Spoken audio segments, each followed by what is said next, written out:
ফুচকাটা তো বানিয়ে নিয়েছি, বেগে তো খাবো আমার নাকি, তো আমি টান দিই।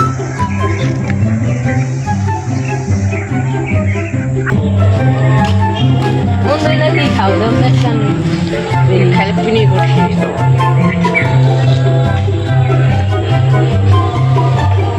বন্ধু কি খাইতেছ? আর ভাল লাগে না, বাইতে গেলাম গা।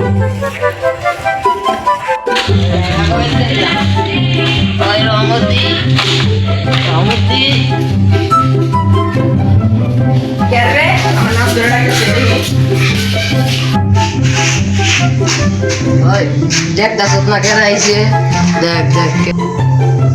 হাই হাই বসে স্যার এবার নাম ধরে ডাকতেছে। ভাই ভাই গঞ্জাম করিস না, টাকাটা দেয়া দে। ও বাপের ভাইকে ভালো গেছে। ওই হারামি তুই কার কাছ থেকে কি খাই আইছস? হ্যাঁ ভালো করে বল। তাই কম নিয়ে খারাপ